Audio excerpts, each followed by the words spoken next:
Hi friends, welcome back to our channel. எல்லோரும் எப்படி இருக்கீங்க? கண்டிப்பாக நல்லா இருப்பீங்கன்னு நம்புகிறேன். இன்றைக்கி நம்ம சேனலில் டே டு டே லைஃப்பில் எல்லாருக்குமே ரொம்ப யூஸ்ஃபுல்லாக இருக்கக்கூடிய கிச்சன் டிப்ஸ் அண்ட் ட்ரிக்ஸ் தான் ஷேர் பண்ணியிருக்கேன். ஸோ வீடியோ இன்ட்ரெஸ்டிங்காக இருக்கும், ஸ்கிப் பண்ணாமல் ஃபுல்லாக பாருங்கள். அதுக்கு முன்னாடி நீங்கள் எப்போ தான் நம்ம சேனலை ஃபஸ்ட் டைம் பார்க்குறீங்கன்னா இப்போவே சப்ஸ்கிரைப் பண்ணிக்கோங்க, கூட இருக்க பெல் சிம்பிளை கிளிக் பண்ணிக்கோங்க. இப்போ வாங்க வீடியோக்குள்ளே போகலாம்.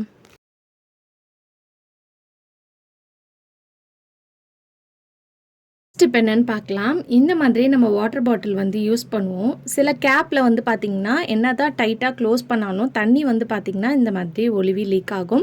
ஸோ அந்த மாதிரி லீக் ஆகாமல் இருக்கணும்னு நினச்சிங்கன்னா இந்த டிப்பை வந்து ஃபாலோ பண்ணிக்கோங்க. அதாவது கேப் வந்து நம்ம யூஸ் பண்ண அதோட டைட்னஸ் வந்து போகிறனால தான் நம்மளுக்கு தண்ணி வந்து பார்த்திங்கன்னா லீக் ஆகும்.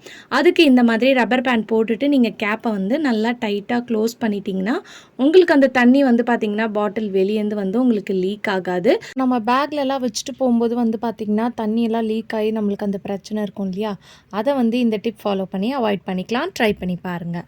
அடுத்த டிப் என்னென்னு பார்க்கலாம். நம்ம சிங்க் வந்து சம்டைம்ஸ் வந்து பார்த்திங்கன்னா இந்த மாதிரி வந்து பிளாக் ஆயிரும். ஸோ அதுக்கு வந்து இந்த டிப்பை ட்ரை பண்ணுங்கள். ஒரு வாட்டர் பாட்டிலை எடுத்துகிட்டு அந்த கேப் இருக்கும்ல சென்டரில், அதில் இந்த மாதிரி பாட்டிலை வச்சு லைட்டாக நீங்கள் ப்ரெஸ் பண்ணி விட்டாலே போதும். ஸோ இந்த மாதிரி ப்ரெஸ் பண்ணும்போது ஒரு ப்ரெஷர் வந்து ஃபார்ம் ஆகுறனால அந்த தண்ணி வந்து பார்த்திங்கன்னா ஆட்டோமேட்டிக்காக வந்து உங்களுக்கு ஈஸியாக வந்து உங்களுக்கு ரிலீஸ் ஆயிரும். 3 வாட்டி மட்டும் நீங்கள் இந்த மாதிரி பாட்டிலை வந்து வச்சு கேப்பில் வந்து வச்சு இந்த மாதிரி லைட்டாக ப்ரெஸ் பண்ணி விட்டாலே போதும். ஸோ இப்போ பார்க்கும்போது உங்களுக்கு நல்லா தெரியும். நான் எதுவும் ஸ்பீட்லாம் எதுவுமே பண்ணல. ஸோ தண்ணி வந்து பாருங்கள் கொஞ்சம் கொஞ்சமாக உங்களுக்கு வந்து அப்படியே வந்து இறங்கிரும். ஸோ அதுக்கப்புறம் நீங்கள் இந்த டஸ்ட்டை எடுத்து போட்டுட்டு க்ளீன் பண்ணிக்கலாம். ட்ரை பண்ணி பாருங்கள். அடுத்த டிப் என்னென்னு பார்க்கலாம். இந்த மாதிரி கொத்தமல்லிலாம் வாங்கினீங்கன்னா நம்ம எவ்வளோ தான் பார்த்து ஸ்டோர் பண்ணி வச்சாலும் உடனே வந்து பார்த்திங்கன்னா பழுத்து போயிடும். ஸோ இந்த டிப்பை ட்ரை பண்ணி பாருங்கள், ரொம்ப யூஸ்ஃபுல்லாக இருக்கும். ஒரு பெரிய பாத்திரம் எடுத்துக்கோங்க, இல்லைனா ஒரு பெரிய கிளாஸில் வந்து தண்ணி எடுத்துக்கோங்க. கொஞ்சமாக தண்ணியை வந்து ஃபில் பண்ணி எடுத்துக்கோங்க. இந்த மாதிரி ஏதாவது அகலமான கிளாஸ் இல்லை சொம்பு இருந்துச்சுன்னா ஓகே. இப்போ இதில் வந்து நம்ம வச்சுருக்க அந்த கொத்தமல்லியை வந்து இந்த மாதிரி உள்ளே வந்து தண்ணியில் வச்சு விட்டுருங்க. இப்போ நம்மளுக்கு இதுக்கு மேலே வந்து ஒரு பிளாஸ்டிக் கவர் வந்து நம்ம போட்டு விடணும். ஸோ இந்த மாதிரி அந்த கொத்தமல்லியை ஃபுல்லாக கவர் பண்ணுற மாதிரி ஒரு பிளாஸ்டிக் கவர் போட்டுட்டு கீழே வேணும்னா நீங்கள் ரப்பர் பேண்ட் போட்டுக்கலாம். ஏன்னா அங்கேயும் இங்கே அசையாமல் ஒரே இடத்துல இருக்கிறதுக்கு. அப்படி இல்லைன்னா நீங்கள் அப்படியே கூட விட்டுறலாம். இதை வந்து நீங்கள் ஃப்ரிட்ஜில் வச்சு ஸ்டோர் பண்ணி வச்சிங்கன்னா உங்களுக்கு கொத்தமல்லி வந்து பார்த்திங்கன்னா ஃப்ரெஷ்ஷாக இருக்கும். வந்து நீங்கள் வெளியே கூட வச்சு ஸ்டோர் பண்ணிக்கலாம். கண்டிப்பாக ட்ரை பண்ணி பாருங்கள். அடுத்த டிப்புக்கு ஹாட் பாக்ஸ் தான் எடுத்திருக்கேன். நம்ம ஹாட் பாக்ஸில் என்ன தான் நம்ம நல்லா க்ளீன் பண்ணாலும் இந்த சைடு ஓரங்கள்லாம் வந்து பார்த்திங்கன்னா நம்ம ஃபுட்டு ஸ்டோர் பண்ணி வச்சு அதில் வந்து அழுக்கு இருக்கும். கண்ணுக்கு வந்து பார்த்திங்கன்னா நம்மளுக்கு தெரியாது. பட் அதுக்குள்ளே வந்து ஏதாவது பாக்டீரியா வைரஸ்லாம் இருக்க சான்ஸ் இருக்குது. ஸோ வீக்லி ஒன்ஸ் வந்து இந்த மெத்தட் ஃபாலோ பண்ணி நீங்கள் ஹாட் பாக்ஸை வந்து க்ளீன் பண்ணும்போது உங்கள் ஹாட் பாக்ஸ் வந்து சுத்தமாகவும் இருக்கும்.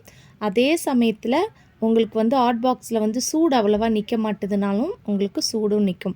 அதுக்கு வந்து கொஞ்சமாக சால்ட் வந்து நான் சேர்த்துட்டு சுடு தண்ணி வந்து கொஞ்சமாக வந்து சேர்த்துக்கோங்க. சேர்த்துட்டு இந்த மாதிரி எல்லா பக்கமும் படுற மாதிரி நல்லா ஷேக் பண்ணி விடுங்க. இந்த மாதிரி ஷேக் பண்ணி விட்டு ஒரு 5 நிமிஷம் வந்து அதை அப்படியே வச்சுட்டு கூட நீங்கள் அதுக்கப்புறம் ஷேக் பண்ணி விடலாம். ஸோ இந்த மாதிரி பண்ணும்போது உங்களுக்கு அந்த ஹாட் பாக்ஸ் வந்து நல்லா க்ளீனாகிடும். அது மட்டும் இல்லாமல் உங்களுக்கு சூடு தங்கலைன்னா இந்த மாதிரி பண்ணும்போது உங்களுக்கு ஹாட் பாக்ஸ் வந்து நல்லா ஹீட்டாக இருக்கும். ட்ரை பண்ணி பாருங்கள். அடுத்த டிப்புக்கு நான் லெமன் தான் எடுத்திருக்கேன். நம்ம லெமன்லாம் வந்து காசு கம்மியாக கிடைக்கும் போது நிறைய வாங்கி ஸ்டோர் பண்ணி வைப்போம் இல்லையா, அதை நம்ம ஸ்டோர் பண்ணி வச்சோன்னா உடனே வந்து பார்த்திங்கன்னா ஒரு மாதிரி அதோட தோல்லாம் கலர் சேஞ்ச் ஆயிரும். ஸோ அந்த மாதிரி ஆகாமல் இருக்க இந்த டிப்பை ட்ரை பண்ணிக்கோங்க. எப்போவுமே லெமன் வாங்கிட்டு வந்தோன்னே நல்லா க்ளீனாக வாஷ் பண்ணி எடுத்துருங்க. எடுத்துட்டு ஒரு ட்ரையான கிளாத்தை வச்சு இந்த மாதிரி தொடச்சி விடுங்க. இந்த மாதிரி தொடச்சதுக்கப்புறமா இதில் வந்து நம்ம எண்ணெய் சேர்த்து ஃபுல்லாக ஒரு கோட்டிங் மாதிரி கொடுக்க போகிறோம். அதாவது நம்ம தொடச்சி வச்சுருக்கோம்ல க்ளீனாக, அந்த லெமனில் மேலே வந்து ஒரு கோட்டிங் மாதிரி கொடுத்துருங்க. ஸோ நீங்கள் எவ்வளோ லெமன் வச்சுருந்தாலும் இந்த மெத்தடில் ஸ்டோர் பண்ணி வச்சு பாருங்கள், ரொம்பவே வந்து ஃப்ரெஷ்ஷாக இருக்கும். ஸோ இந்த மாதிரி கோட்டிங் மாதிரி கொடுத்ததுக்கப்புறம் இதை வந்து ஒரு கிளாஸ் ஜாரில் இல்லை பிளாஸ்டிக் பாட்டிலில் இந்த மாதிரி பாக்ஸில் போட்டு நீங்கள் ஃப்ரிட்ஜில் வந்து ஸ்டோர் பண்ணி வைக்கலாம். இந்த மாதிரி வைக்கும்போது உங்களுக்கு ரொம்ப நாள் வரைக்கும் ஃப்ரெஷ்ஷாக இருக்கும். ஸோ கண்டிப்பாக இந்த டிப்பு ரொம்ப யூஸ்ஃபுல்லாக இருக்கும். ட்ரை பண்ணி பாருங்கள். அடுத்த டிப் என்னென்னு பார்க்கலாம். நம்ம கிச்சனில் இருக்கக்கூடிய சிங்க் வந்து பார்த்திங்கன்னா டெய்லி நம்ம யூஸ் பண்ணி ரொம்ப கரையாக இருக்கும், உப்பு கரையாக டல்லாக இருக்கும் பார்க்குறதுக்கே.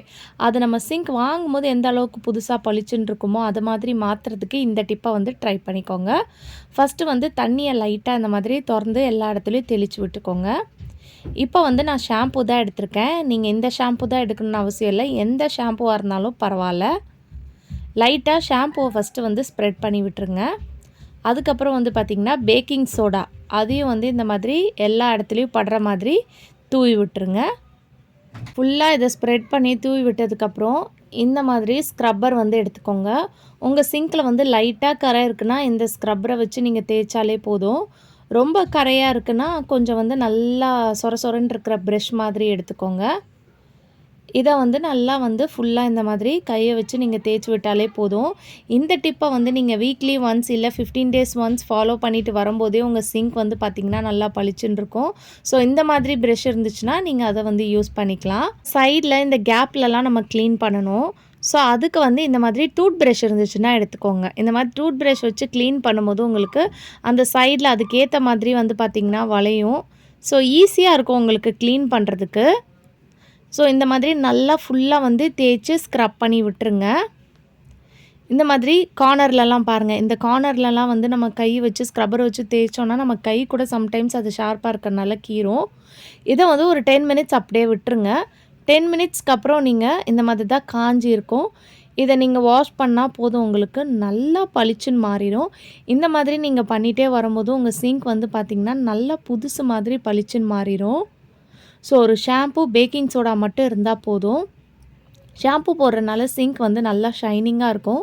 பேக்கிங் சோடா வந்து பார்த்திங்கன்னா உங்களுக்கு இந்த உப்பு கரை அழுக்கு ஸ்ட்ரெயின்லாம் ரிமூவ் பண்ணும். அதே மாதிரி பூச்சியும் வந்து பார்த்திங்கன்னா வராது. ஃபஸ்ட்டு இருந்ததுக்கும் இப்போ வந்து பார்க்கும்போது உங்களுக்கு நல்லா டிஃப்ரென்ஸ் தெரியும். சிங்க் வந்து நல்லா புதுசாக பளிச்சுன்னு இருக்குது பாருங்கள். பார்க்கும்போதே எந்த அளவுக்கு ஷைனிங்காக பளபளன்னு இருக்குன்னு பார்த்தாலே உங்களுக்கு தெரியும். இல்லை இருந்த உப்பு கரைலாம் கூட பார்த்திங்கன்னா உங்களுக்கு நல்லா கிளியராக போயிடும், பார்த்தாலே தெரியும். ட்ரை பண்ணி பாருங்கள். அடுத்த டிப்க்கு நம்ம saree வந்து ஃபோல்ட் பண்ணி வைக்கும்போது ப்ளவுஸ் வந்து ஒன்று உள்ளே இப்படி வச்சு வைப்போம், இல்லைனா மேலே வச்சு வைப்போம். அப்படி வைக்கும்போது பார்த்திங்கன்னா கலைஞ்சிக்கிட்டே இருக்கும். ஸோ இந்த மெத்தடில் நீங்கள் ஃபோல்ட் பண்ணி வச்சிங்கன்னா உங்கள் பீரோவில் வந்து நிறைய புடவை வந்து நீங்கள் அடுக்கி வைக்கலாம். ஒரு ஸ்பேஸ் சேவிங் டிப்பாக இருக்கும். அதுக்கு வந்து ஃபஸ்ட்டு சாரியை வந்து நல்லா இந்த மாதிரி ஃபுல்லாக வந்து அந்த ஃபோல்டை வந்து விரித்து விட்டுக்கோங்க. அதுக்கப்புறம் கீழேருந்து ஒரு ஃபோல்டு மட்டும் பண்ணிடுங்க.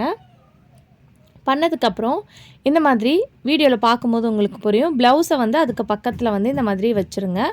இன்னொரு ஒரு ஃபோல்டு வந்து இந்த மாதிரி பண்ணதுக்கப்புறம் ப்ளவுஸ்க்கு மேலே நம்மளுக்கு இங்கே பேக்கெட் மாதிரி இருக்கும். அந்த பேக்கெட்குள்ளே பேலன்ஸ் எக்ஸ்ட்ராவாக இருக்கக்கூடிய இந்த ஃபோல்டிங்கை வந்து நீங்கள் உள்ளே விட்டுடலாம். ஸோ இந்த மாதிரி நீங்கள் உள்ளே விட்டுட்டிங்கன்னா உங்களுக்கு இது நல்லா வந்து ஃபோல்ட் ஆயிரும். இப்போ வந்து பார்க்குறதுக்கு உங்களுக்கு நீட்டாக இருக்கும். நீங்கள் எவ்வளோ தான் கலைச்சாலும் உங்களுக்கு அந்த ப்ளவுஸ் வந்து பார்த்திங்கன்னா வெளியே வராது. நீங்களே எடுத்தால் தான் கலையவும் கலையாது, பார்க்குறதுக்கும் அழகாக இருக்கும். கண்டிப்பாக இந்த டிப் யூஸ்ஃபுல்லாக இருக்கும். ட்ரை பண்ணி பாருங்கள். ஓகே ஃப்ரெண்ட்ஸ், இன்றைக்கி வீடியோவில் நான் ஷேர் பண்ணி இந்த டிப்லேருந்து ஏதாவது ஒரு டிப் கண்டிப்பாக உங்களுக்கு யூஸ்ஃபுல்லாக இருக்கும்னு நினைக்கிறேன்.